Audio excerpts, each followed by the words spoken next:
Welcome to Life Passages, the Soul's Journey. I'm glad you're tuning in with us tonight. And we're going to be exploring the power that resides within us for healing. And we'll be doing that with our guest, Sheryl Jai. And her book that she's just written is 50 Feet in 4 Seconds. So let's find out what the title is about. Welcome. Well, can I give you the subtitle? Yes, give me the subtitle. And thank you. And all of us. The subtitle is The True Story of a Leap into Consciousness and Ultimate Health. Okay. And so, what's the question? Well, just, I would like to know about that leap, basically. Yeah. The leap into consciousness, and what was the latter part of that subtitle? And ultimate health. Ultimate health. So why don't you tell us the story? A little bit about the story. That happened, Yeah. the experience that happened to you that eventually became a calling in your being to bring out a book about it. Thank you. I was living in Sedona, Arizona, and this was spring in 1997, and I went out for a hike, and I asked my friends if we could go on a silent hike, because we were really wanting to just connect with the land. And we did, and we actually took a really hard hike, you know, climbing a lot. Mm-hmm. And it was great. We got up to the top of the mesa, and then on the way down, I fell. And I fell 50 feet. And later I asked my friends, how long did that take? And they said about 4 seconds. So I thought that was a good title for what was to be my book. But when I fell, I immediately felt present. And I felt this power. And it was... As you were falling? As I was falling, I was screaming, because the reaction was there. But the internal was, oh, I'm going to be okay. Or really? Not really a thought like that, but just kind of this peaceful feeling. It, kind of? Yeah, just kind of a peaceful feeling. And then when I fell, I landed on my back on the rocks, and I really felt as if I had landed in the hands of God, because I didn't feel the impact on my body. And then my consciousness went out somewhere in the other dimensions. And then I came back and I said, well, this is a fine choice of experience to have. Right. And my girlfriend was really happy that I spoke, because she told me later, about a year later, that I was blue and ashen gray. And she didn't think I was there anymore, which I probably wasn't. Yeah. I don't, probably, my soul was out there somewhere doing something. And when I came back, I was different, because I could hear all of the people coming on the mountain. You know, they were there and they heard me fall. Of course, they heard me scream, probably. And they, when they were scurried around me wanting to help, I could hear way more than what they were saying. What could you hear? Well, I was hearing like their internal dialogue. Oh my God, maybe. Right. That type of She's thinking. going to die. What can I do to help her? I've got to do something. Otherwise, I'll feel bad. Okay. So you know, heard all that internal. And I knew that I needed to get that out of my space, because it was all coming from fear. And I knew I was going to be fine. And so I stayed with my process, but I also asked them to go get help. That was a good thing for them to do. Right. It was a, Get them out of how your did I sphere. know that? You know, but it became an interesting focus on me, but not focus on me.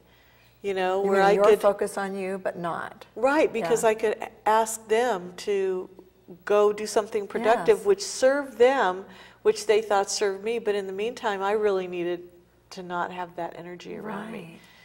And So were it your worked. friends still there, even though the other people went for help? They were. And they could be with you in a way that you needed at that time? Yes, my girlfriend, instant feedback to me was surrender to the experience. And so I did. And in that surrendering, I had an experience with the dolphins where when I surrendered, I could actually see inside my body. And then I felt the dolphins swimming around me, and I heard them. Wow. And as they touched my body, you know, my back and my arm, I immediately saw something heal inside. So they were healing you from a Yes. great distance, we could say, in a way, because in tangible time and space, you're on a mesa in the Southwest, and Right. they're in some water far away. Right, but and in yet truth, they're right there with you. yes, everything is happening all at the same time, right? Right. And so I could actually see, like a movie picture, that in my body where all the muscles were all frayed and broken, bones and everything, that it just went right back into harmony and Wow. smoothness. And of course, I didn't have any thoughts at the time. Now I could say I thought, you know, that, oh, this was amazing, but I really didn't have any thoughts. It was like this pure presence. Well, they rescued me off the mountain in a helicopter, which was another feat that was just like the ledge that the helicopter landed on was, they said, incalculable, that they're not even supposed to do that, yeah. And that the blades, you know, wouldn't touch the mountain and all of that.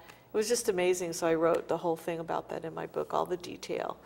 And being at the hospital, they gave me an emergency surgery on my right arm because it was all Like shattered or something? shattered, yeah. And they told me that I had over 22 broken bones. And my pelvis was broken, and right leg and left leg, and my right arm, and something happened in my head. I'm not sure to this day what that was. But about a day later, the next day after surgery, I woke up and I asked them why I was so groggy, because I kept falling asleep and waking up. And they said, well, you're on morphine. And I go, why am I on morphine?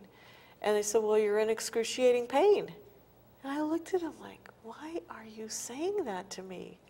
I am not in pain. And they said, well, that's because you're on the morphine. And I went, no, no, no. So in that moment, I actually could feel the difference between the morphine, which was about this big and very dense. I could feel it energetically. And the energy that was healing me was like this all-expansive, huge, godlike energy, so powerful I couldn't even describe it. And I asked them to take me off the morphine. Oh, no, no, we can't do that. You can imagine the reaction I got. It took me 20 minutes to convince her to get the doctor, and then and this is good, that when she went to, I don't know if I can get the doctor, she says. He's on call and he could be anywhere. And immediately, internally, my body scanned the whole hospital and I felt him.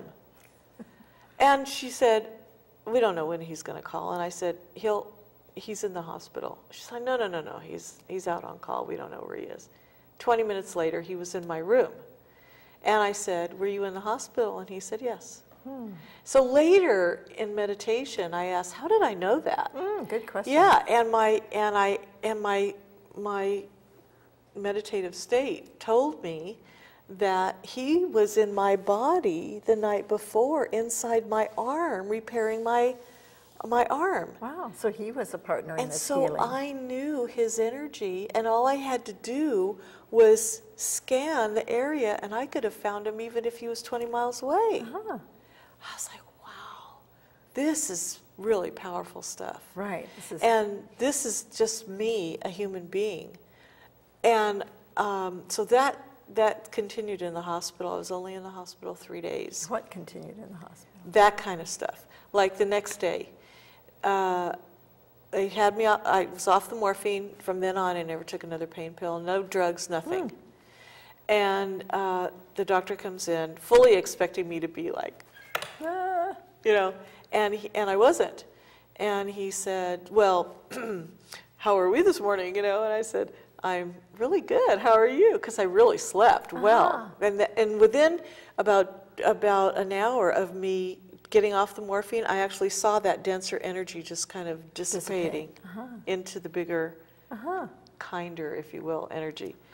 And it was definitely very powerful. So he says to me, well, okay, so good, I'm glad you're okay. And you sure you don't need any medication? No. And he says, well, we're going to do a surgery on your right leg because it was in the same condition as your arm. And it was on the MRI, it showed it really needs repair. Fine, I scheduled surgery at noon, fine. So we go in, he says, let's just take more x-rays. So we go in, this was probably the worst part of the hospital stay, was having my broken body be wheeled on a steel cart. Yeah, and then they're trying to get me x-rays where they're pushing my body. Right, to get it. To be in a certain way. I'm like, it doesn't go that way right now. Anyway, so they got the x-rays. The doctor comes back in my room and he says, well, we're not going to do the surgery. And I said, oh, that's interesting. Why? And he said, well, there's nothing there to do the surgery on. Nothing there, meaning no broken It places? had healed. Oh my gosh. In a day and a half. So he says, well, we'll put a cast on your left leg. So I said, great. How long? How long do you think, and I knew what the typical answer would be, which of course he said 4 to 6 weeks. And I said 1. And he said, if you do that, I'm writing a report about you. And I said, get out your pen. So he was in a space of like, what is going on with this woman? Just checking you out. Yeah, and I'm sitting here with all this immense energy, watching it move into wholeness and balance from the inside. So 3 days I'm in the hospital, I go home, and the bottom line is that in 4 weeks I was completely healed and never took another pain pill. And I was actually doing yoga on my front room, my living room floor at right about 4 weeks. Wow. Were you surprised by all that or not? Well, no, because in the state that I was in, there was no surprise. There wasn't a... It didn't seem unnatural or unusual. If I could, there wasn't an ego present to evaluate the whole thing. Good. You're just being with it. It was just, the presence was so huge that all I wanted to do was surrender more and become very curious so I could learn from it. And that's what happened. I learned in the 4 weeks while that energy was present. During the night, there was one series of time that I did sleep for 4 days and 4 nights. And in some ancient texts, there's a spiritual experience that happens during that time. And I would say I could write volumes during that time just about what happened. But to recall it all, this is what I'm doing now. It's been 11 years now, so you've been in a process of recalling it, bringing it forward, because you have a powerful message to share. Yeah. And the message that you're really feeling guided to share is? Mostly that we're already pre-wired for self-healing. Beautiful. We're already pre-wired for enlightenment even. Yes. We're already pre-wired for knowing everything we want to know of all time. All we have to do is sit quiet and ask. Just open. Yep. And surrender.